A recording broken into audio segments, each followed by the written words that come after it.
Today is September 25th. It's the opening day of Bull Elk Firearms season in Kentucky.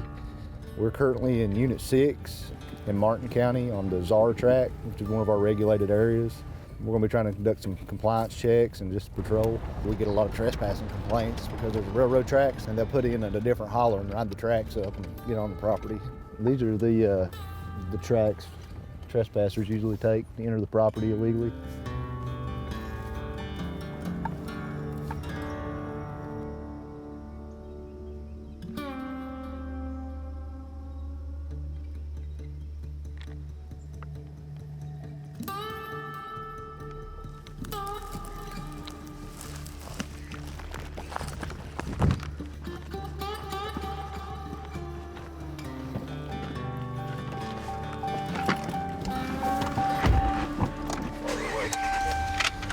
Yeah, we just saw two hunters on a ridge overlooking one of the hollow fields out here. We're going to try to find a way to get to their vehicle and find out how they went in and try to do a compliance check on them. It looked like they were in compliance with the hunter orange requirement. So we're going to go see how they're doing this morning. You know, when we come up on these vehicles, we're going to check and make sure that they've got their hang tags. They get those from our website once they purchase their elk permit, and they're required to hang them in their windshield while they're hunting, which I'm not currently seeing. Okay. All right, we'll park here and walk in and see how they're doing.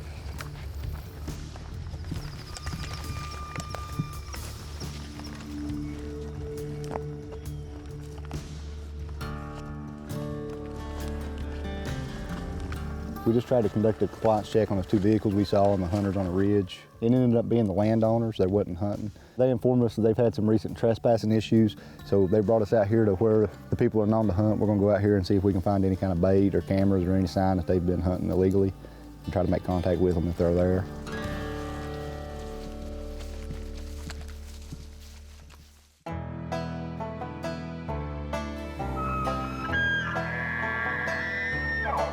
Well, Joe, we're here in Eastern Kentucky and another elk season is here.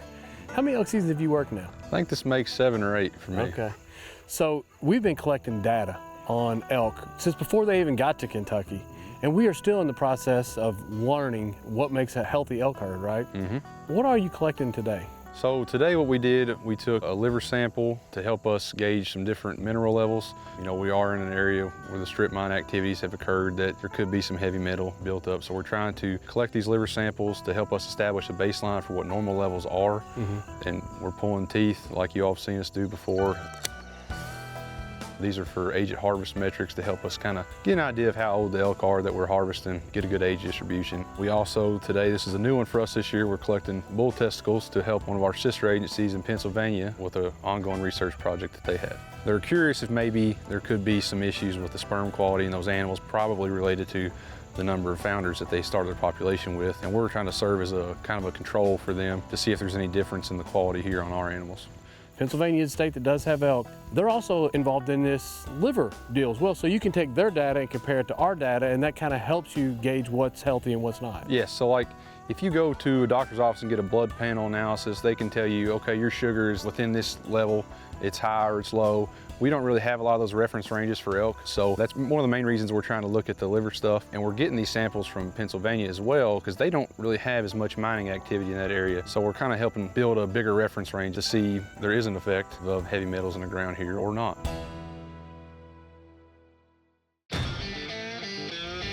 We just got a complaint that there's two groups of ATV riders on the property illegal.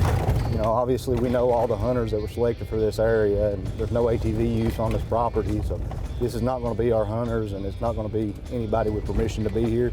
So currently we're following the landowner to the area where a group of hunters had called in and reported seeing the side-by-sides, and hopefully we can try to catch them and find out who they are and what they're doing. That's why we was with the landowner. He was showing us places where side-by-sides had been coming in, and we walked the area to try to find signs of them, and then as soon as we got done there, we got this call. So we're really trying to figure out if it might be something related or how close it is to the area that they've been having problems before.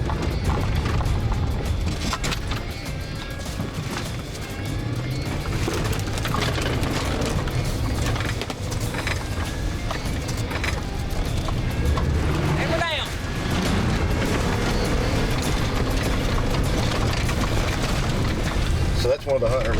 That's one of the people that's with the hunter. I recognize him.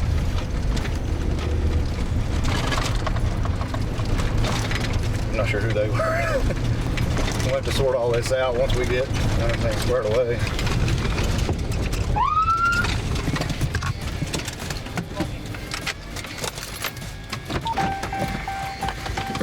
Howdy guys, how y'all doing? You all know y'all's on czar, for a long ways back there.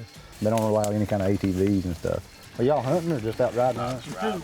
It looks like they were just joyriders. I don't see any kind of firearms, no sign that they're up here trying to illegally hunt. But still, it's the opening day of elk season. They have no permission to be here, and this property doesn't allow any kind of ATV use. They're complying and everything, and they understand that they're not supposed to be here now, so we're going to issue them citations and send them on their way.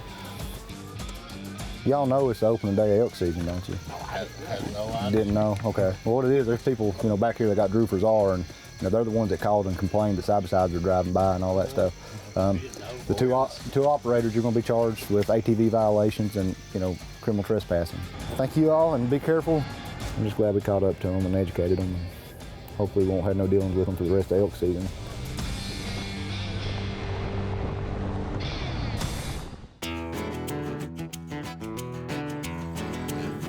Now Luke, this is a big bull. So you got this bull this morning, didn't you? Yeah. Yeah, so you actually are from Hazard, Kentucky, so right here in eastern Kentucky. You get to see elk around here very often? Yeah, kinda. You ever see them this big? Yeah, sometimes. You have? Okay, all right. So it wasn't like a brand new experience for you, but Yeah. hunting elk, this is your first elk hunt, right? Yeah. Man, this is such a nice, big animal. Collecting data is very, very important to a biologist, right? So you got a couple different ways you can collect it. One is on the hoof, and you collect some of that data based on range and how far they're moving with the GPS collars, which we saw one of those today. One of these elk at the camp today was a collared animal. We always try to get these back from our hunters if we can. A lot of times we're able to reuse them and put them out on other animals for further research efforts. It's pretty cool too for the hunters that do harvest these. A lot of times we've got a lot of information on the animals. We can kind of give you history we have on them. Like for instance, this bull here was captured about 3 years ago, not too far from the property it was harvested on. And we can kind of give these guys just a little bit of background about how old he is, things like that.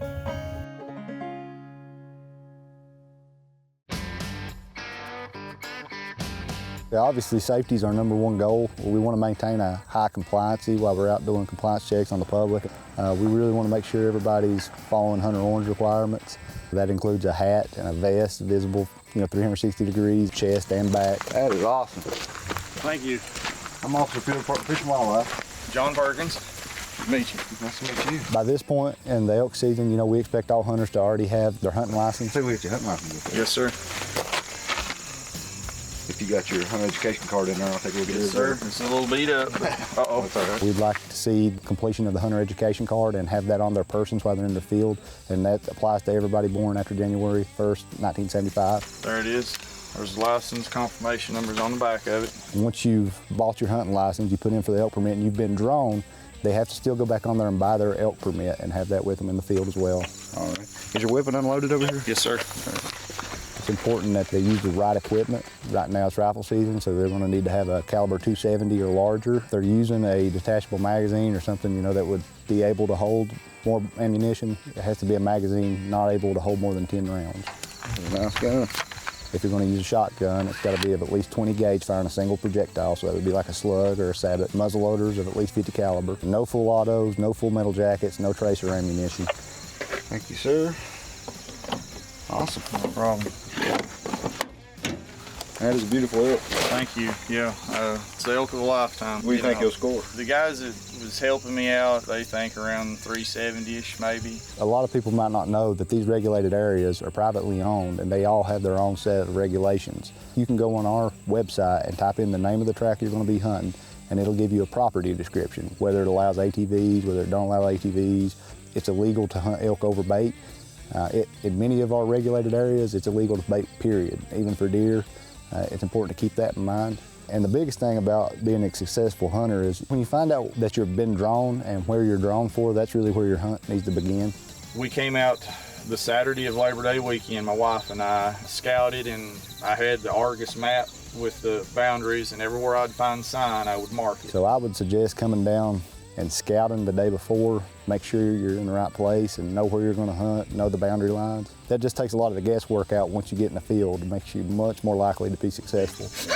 Congratulations. Nice to Thank you, meet sir. It's good to meet you. So how far of a shot did you have to take? 65 yards. 65 yards. Now, had you been practicing with your rifle for quite a while before the hunt? Yeah. So what kind of gun are you shooting? 300 short mag. A 300 short mag. That's a good round. That's one that'll put them down. Tell me about this hunt. When you got out there, did you have to sit out there very long, or was it quick, or how long did it take? I'd have to say 45 minutes to get all the way up there and walk. Did you hear the bull bugle, or how did it happen? It bugled, and then we scooted up some more, and then it was down the hill, and then he got the shooting sticks, Okay. and he set it up and he said, shoot it. You had a guide with you today, and they took some shooting sticks. They probably kind of had seen this bull, knew you were in the right area, and got in there and made some bugles, and he answered you? Yeah. Got in there at 65 yards, got your shooting sticks out. So I guess you drug this out by yourself, didn't you? No. No? Well, it's been a great day to get out and see some elk. You know, we've obviously seen some in the field and some that have been harvested. Hopefully you collected the data samples today that can only make for a healthier herd in the future. Yes, sir. Thank you for taking us out. Yeah, man, had a good time.